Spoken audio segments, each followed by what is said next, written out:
तू गर्दन की झाल से सींचा गया है खूने शहीदां से इसका तो खून। तू आंसुओं की बुख न कर इस निहाल से।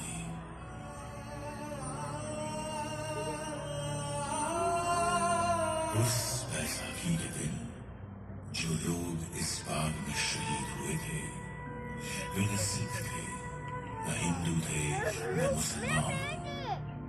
उस बैसाखी खून से लथपथ हुआ था पूरा हिंदुस्तान।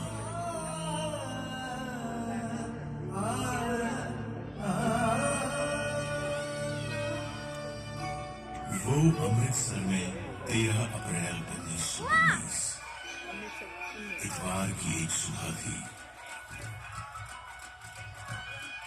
पंजाब की धरती पर आने वाले सबसे खूबसूरत दिन की सुबह, जब सारा पंजाब बैसाखी की खुशियां मना रहा था। न जाने कितने लोग हरमिंदर साहब के दर्शन पर और खालसा का स्थापना का दिवस मनाने आए हुए थे। अमृतसर के गली बाजारों में चहल पहल थी। ठीक उसी दिन कांग्रेस के नेताओं ने जलियांवाला बाग में शाम 4:30 बजे एक सभा करने का निर्णय लिया था। उनका इरादा डॉक्टर सत्यपाल और डॉक्टर किचलू की रिहाई और काले कानून की वापसी की मांग करने का था। बैसाखी की खुशियों के बीच जैसे जैसे दिन आगे बढ़ा, एक छोटा सा बच्चा दिन का क्रस्तर बजाते हुए शहर के कुछ इलाकों में लोगों को यह संदेश देते हुए निकला।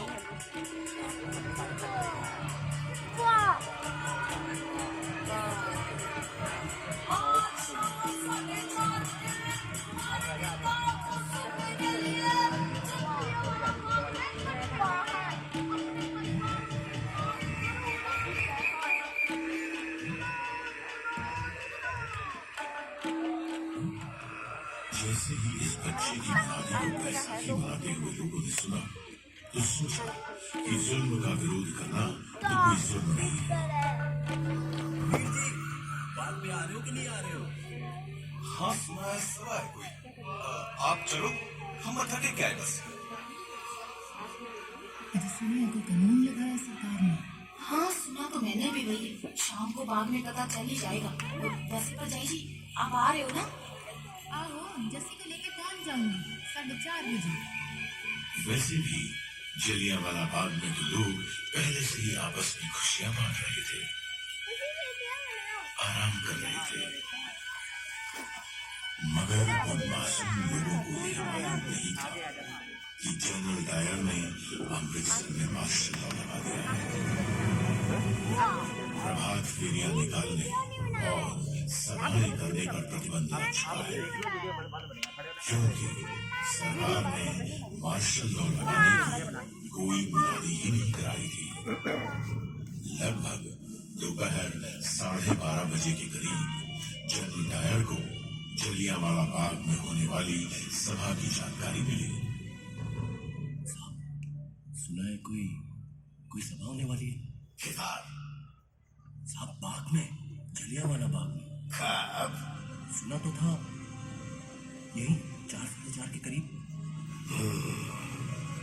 ये जुर्रत, देखता हूँ सभा को।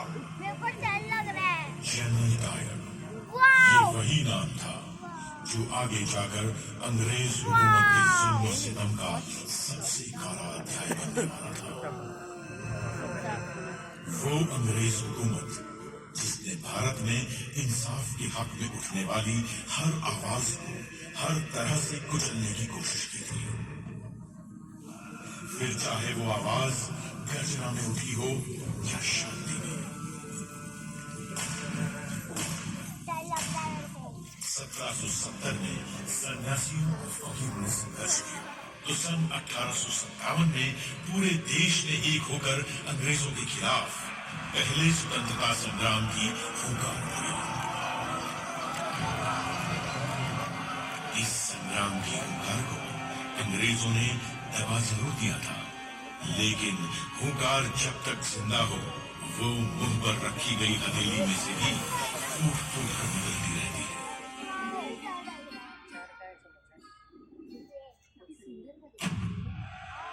कभी क्रांतिकारियों ने आजादी का बीड़ा उठाया तो कभी कांग्रेस के गर्म दल ने। एक तरफ गदर पार्टी ने विदेशों में आजादी का संग्राम छेड़ दिया था, तो पंजाब में भी वो देश की आजादी के लिए सक्रिय थी।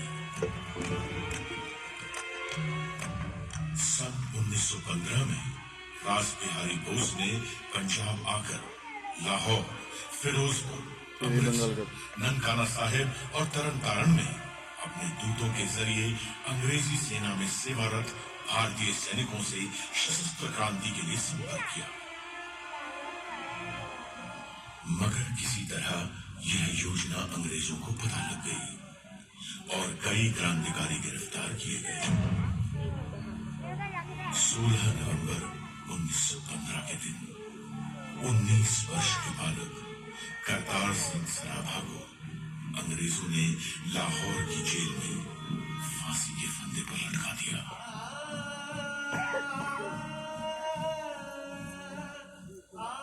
सन 1918 में सैन फ्रांसिस्को में गदर दल के सदस्यों पर मुकदमे चलाकर सजाएं दी गई।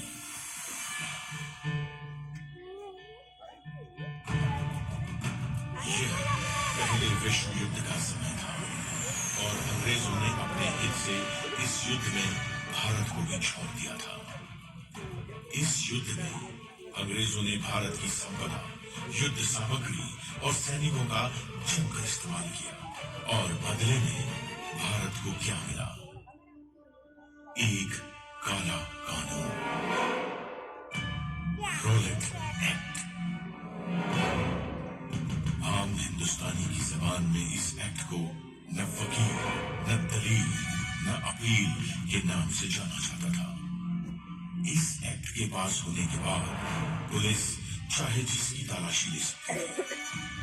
बिना कारण किसी को भी 2 साल की सजा दी जा सकती थी। इसके इस्तेमाल से भारतीय अखबारों की कलम तोड़ दी गई। फिर भारत ने इस काले कानून का जवाब दिया सत्याग्रह से। देश भर में इसके विरोध में सभाएं और आंदोलन होने लगे। फिर 30 मार्च 1919 के दिन दिल्ली में 60 निहत्थे लोगों को सरकारी गोलियों से घूम दिया गया।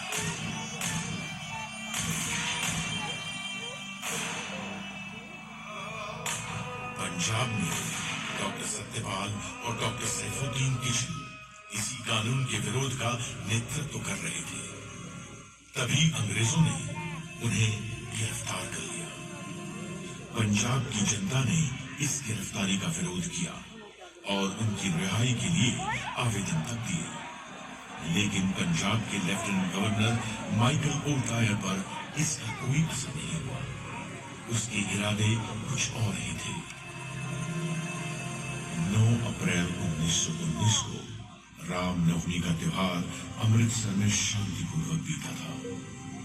फिर भी अंग्रेजों ने उस दिन महात्मा गांधी के वहां आने पर रोक लगा दी और उन्हें पलवल पर ही गिरफ्तार कर लिया। आप यहाँ से आगे नहीं जा सकते, आपको गिरफ्तार किया जाता है। You are under arrest। इसके विरोध में पंजाब में कई जगहों पर सभाएं हुई, लेकिन लोगों को यह नहीं मालूम था कि उनके इस अहिंसात्मक प्रतिरोध का जवाब अंग्रेज किस बर्बरता से देंगे। माइकल ओ डायर ने जनरल डायर को सेना की टुकड़ियों के साथ जालंधर से बुलवा लिया। General, report here immediately with your troops। तुम्हारी यहाँ जरूरत है। इन हिंदुस्तानियों को काबू में लाना पड़ेगा। Yes, sir. I'm coming. जब जलियांवाला बाग में बैसाखी मनाने आए हजारों हिंदुस्तानी अपने नेता हंसराज को सुन रहे थे, एक हवाई जहाज उनके ऊपर से गुजरा। दरअसल अंग्रेज हवाई जहाज से बाग का मुआयना कर रहे थे। जोर दिखाएगी। इस घटना से वहां मौजूद लोगों में बेचैनी बढ़ गई। शांति बनाए रखिए, शांति बनाए रखिए, डरने की कोई बात नहीं है। उनके नेता ने उन्हें न घबराने की सलाह दी। तभी कुछ ही देर में दूर से उस संकरी गली से कुछ आवाजें आनी शुरू हुई। कुछ अख्तरबंद गाड़ियां गली के बाहर आ रही थी। जनरल डायर अपने 90 सैनिकों के साथ बाग में आ चुका था। अगर हमने आया हिंसा की तो हम उनसे अलग कैसे हुए? लोगों में कुछ हलचल सी हुई, मगर हंसराज ने उन्हें डरने से मना किया। डरने की कोई बात नहीं है, हम शांति से बात करेंगे। शांति से बात करते हुए लोगों से किसी खतरा हो सकता था। लोग कुछ सोचते, उससे पहले जनरल डायर ने अपने सिपाहियों को पोजीशन लेने का हुक्म दिया।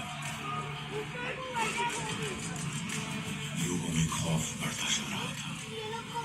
औरतें अपने बच्चों को देख के दहशत में कांपती जा रही थी।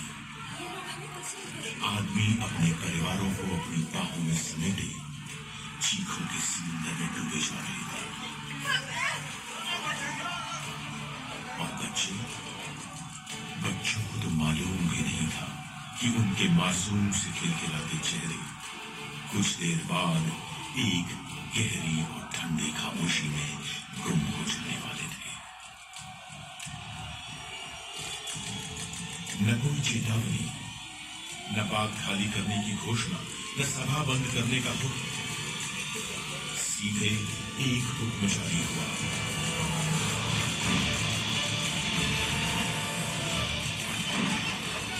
गोलियां बंदूकों की नलियों से बह रही। लोग बेतहाशा अपनी जान बचाने के लिए भाग रहे थे। लेकिन न अंग्रेज हुकूमत की बंदूकें रुकी और न डायर की आंखों में कोई इंसानियत छाई। जो गोलियां उन बेगुनाहों के जिस्मों को चीरती हुई दीवारों में धंस गई थी, वो आज भी यहाँ की दीवारों में दफन है। गोलियां चलती रही। अंग्रेजों की गोलियों से जान बचाते हुए उन लोगों के लिए उस दिन एक उम्मीद थी, बाग में मौजूद कुआं। लोग बचते बचाते उस कुएं में गिरने तो कुछ लोगों ने गोलियों से बचने के लिए उस कुएं में कूदना शुरू किया।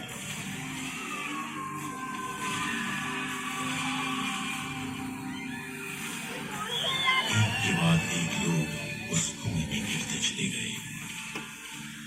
धीरे धीरे करके वो कुआं जिंदा और मुर्दा लोगों से भरता चला गया। कुआं इंसान की प्यास बुझाता है, लेकिन उस दिन इस कुएं ने शैतान की प्यास बुझाई थी। ये कुआं इस ऐतिहासिक मैदान के बीच में गूंजता हुआ एक काला धब्बा है, जिसमें आज भी उन मासूमों की चीखें गूंज रही हैं। उस दिन जलियांवाला बाग में खूनी जनरल डायर की प्यासी बंदूकें गोलियां खत्म होने तक चलती रहीं और हिंदुस्तानी शहीद होते रहे। उसे तो यह अफसोस हो रहा था कि गली संकरी होने के कारण वह अपनी मशीन गन वहां तक नहीं ला पाया था।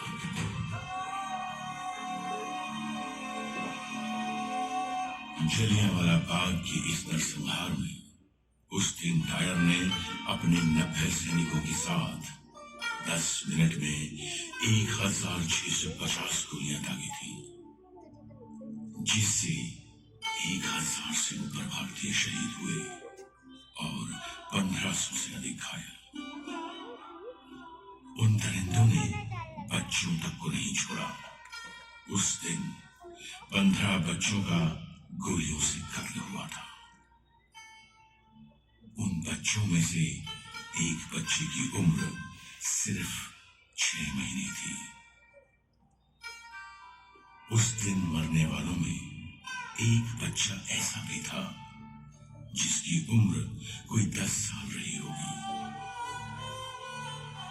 उस मरे हुए बच्चे की लाश की गोद में एक लाश और थी, एक 3 साल के बच्चे की लाश।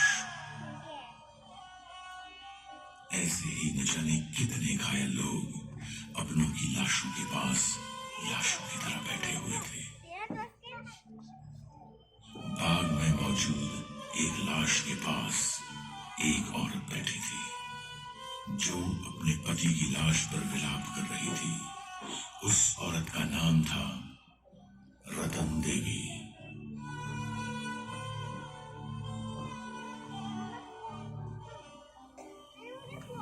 कुत्तों को भगाने के लिए मैंने एक छड़ी खोजी। वहां दर्द में छटपटाते 3 और लोगों को भी देखा। साथ ही करीब 12 साल के एक बच्चे को देखा जिसने कराहते हुए विनती की कि मैं वहां से ना जाऊं। मैंने पूछा कि क्या मैं उसे कुछ उड़ा दूं, लेकिन उसे तो केवल पानी चाहिए था। उस जगह मैं पानी कहां से लाती? अपनी अनुभूतियों को व्यक्त करना मेरे लिए असंभव है। वहां मृतकों के ढेर लगे पड़े थे। उनमें से बहुत से छोटे छोटे मासूम बच्चे भी थे। मैं वो दृश्य कभी नहीं भूल सकती। मृतकों के उस एकाकी जंगल में पूरी रात मैंने अकेले ही बिताई। हर घंटे घड़ी की आवाज सुनाई दे रही थी। सुबह 6 बजे मेरी गली से कुछ लोग चारपाई लाए और मैं अपने पति का शरीर घर ले जा सकी। उस रात मैंने जो अनुभव किया वो केवल मुझे और मेरे भगवान को ही पता है।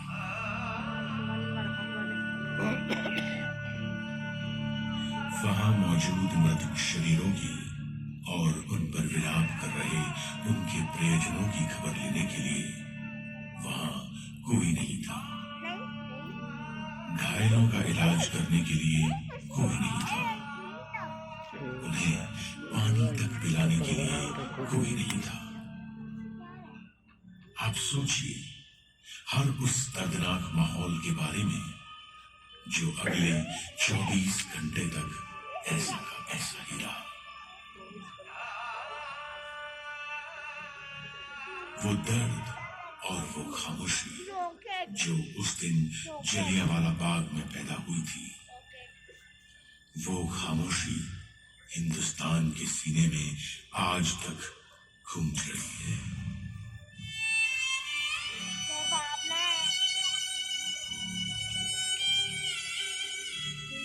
उस वक्त मार्शल लॉ के काले बादलों ने पंजाब को घेर रखा था। अमृतसर में एक तरफ शहीदों के परिवार रुदन में डूबे थे तो दूसरी तरफ अंग्रेज कहकहे लगा रहे थे, क्लबों में नाच रहे थे, जश्न मना रहे थे। वो रोज मार्शल लॉ का इस्तेमाल करके न जाने कितनों को जेल की सलाखों के पीछे डाल के यातनाएं देते रहे। इस नरसंहार का दोनों दायरों पर कोई असर नहीं हुआ। कई दिनों दोनों अमृतसर के लोगों को अपने जुल्म से दबाते रहे।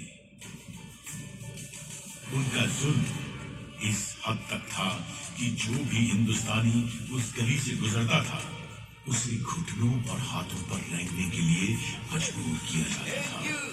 तुम क्रॉल करके रास्ता क्रॉस करो। सारा पंजाब इस अंग्रेजी आतंक का सामना कर रहा था। अपने आप को जमीन पे रगड़ते हुए निकलो यहाँ से। जब 14 अप्रैल को अमृतसर से 87 किलोमीटर दूर गुजरानवाला में कुछ भारतीय अंग्रेजों के खिलाफ प्रदर्शन कर रहे थे, उन पर हवाई जहाज से बम बरसाए गए। न जाने कितने मारे।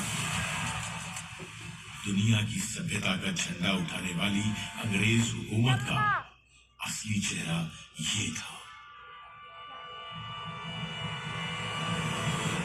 पंजाब से कोई खबर बाहर नहीं जा रही थी, लेकिन हुंकार जब तक जिंदा हो वो मुंह पर रखी गई हथेली से भी फूट फूट कर निकलती रहती है। धीरे धीरे जब इस नरसंहार की खबरें देश में फैली तो पूरा हिंदुस्तान विरोध में उठ खड़ा हुआ। रॉलेट एक्ट के खिलाफ देश भर में आंदोलन तेज हो गया। जहां देश में प्रदर्शन और धरने हो रहे थे तो उधर अंग्रेज डायर का गुणगान कर रहे थे। उनका ख्याल था कि इन गोलियों की आवाज में भारत का राष्ट्रवाद और स्वतंत्रता का संग्राम दब जाएगा। एक अंग्रेजी कवि रुडयार्ड किपलिंग ने डायर को शाबाशी ही नहीं दी बल्कि उसके लिए एक राहत कोष तक खोल दिया। अंग्रेजी अखबार डायर को साम्राज्य का बहादुर रक्षक बता रहे थे। भारतीयों ने इस बेशर्मी का मुंह तोड़ जवाब दिया। इस नरसंहार के खिलाफ अपनी आवाज बुलंद करते हुए गुरुदेव रविंद्रनाथ टैगोर ने अपनी नाइटहुड की उपाधि वापस कर दी। महात्मा गांधी ने केसरे हिंद का पद वापस कर दिया। बॉम्बे क्रॉनिकल के संपादक वीजी हॉर्निमन ने अपने पद से इस्तीफा दे दिया और देश के कवियों के लिए अपनी कविताओं में अपना विरोध दर्ज किया।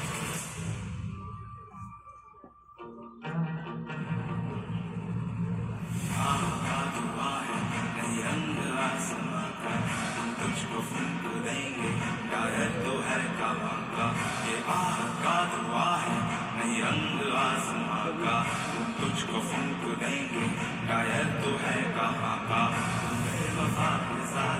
तो बुरज बाकी का नाम रख अपनी अदा पे ना जा करके तुमने पाया वो चल को जिक्र क्या है।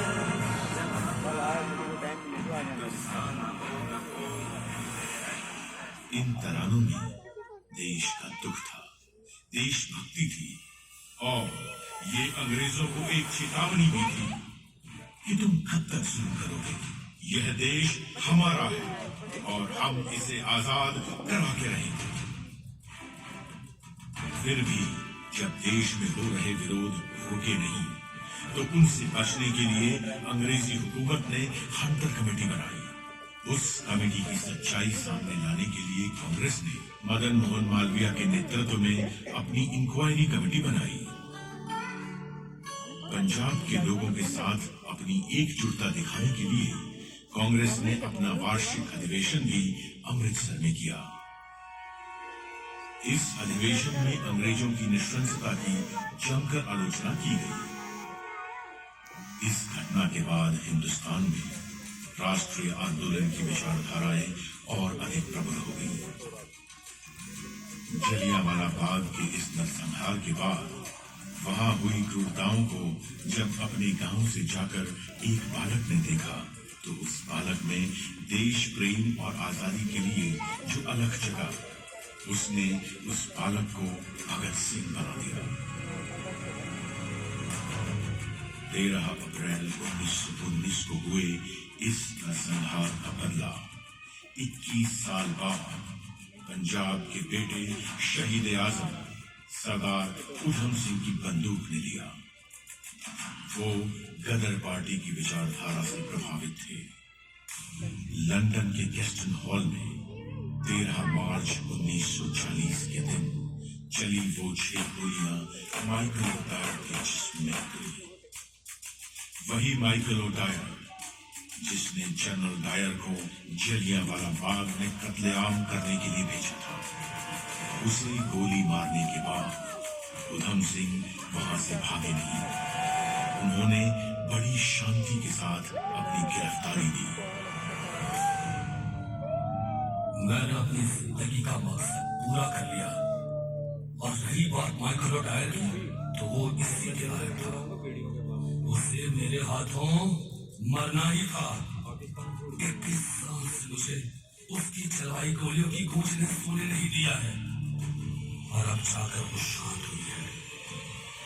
अब मेरे जीने या मरने से कोई फर्क नहीं पड़ता। अब मुझे मौत का कोई खौफ नहीं। अपने मुकदमे के दौरान हिंदू मुस्लिम एकता की मिसाल कायल करते हुए उन्होंने अपना नाम मोहम्मद सिंह आजाद बताया था। मेरे पे कत्ल का इल्जाम है, पता है मुझे अपने किए पर गर्व है, क्योंकि मैंने वो अपने मुल्क की आजादी के लिए किया है। क्या ये अदालत मुझे बताएगी कि क्या जलियांवाला बाग में जनरल डायर की मनाई हुई वो भूमि पैसा की कत्लेआम नहीं थी? अंग्रेजों ने उन्हें लंदन की पेंटनविले जेल में फांसी पर लटकाया था। आज भी ये देश उस शहीद सिख को सलाम करता है। शहीद तेरी मौत ही तेरे वतन की जिंदगी, शहीद तेरी मौत ही तेरे वतन की जिंदगी, तेरे लहू से जाग उठेगी इस चमन की जिंदगी। खिलेंगे फूल उस जगह कि तुम जहां शहीद हो, खिलेंगे फूल उस जगह कि तुम जहां शहीद हो। शहीद तेरी मौत ही तेरे वतन की जिंदगी।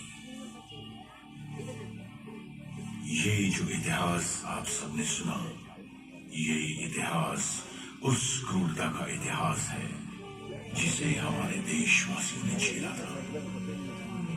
ये इतिहास है जलियांवाला बाग में हुई उस शहादत का जिसने राष्ट्रवाद की एक नई लहर को जगाया था और अंग्रेजी हुकूमत के खिलाफ लड़ने के लिए हमारे देशवासियों का मनोबल दृढ़ किया था। ये वो इतिहास है जो हमें सिखाता है कि जालिम चाहे कितना भी क्रूर क्यों ना हो, वो एक दिन झुकता जरूर है। ये इतिहास है उन शहीदों का जिनकी शहादत को हमारे देश और हमारे देशवासी कभी भूलेंगे नहीं और उसे कभी बेकार नहीं जाने देंगे। आओ हमारे उन शहीदों को सलाम करें जिन्होंने हमें आजादी दिलाई और सलामी दें हमारे उन जाबाज जवानों को जिन्होंने हमारी स्वतंत्रता की, हमारे प्रजातंत्र की और हमारे अधिकारों की हिफाजत की।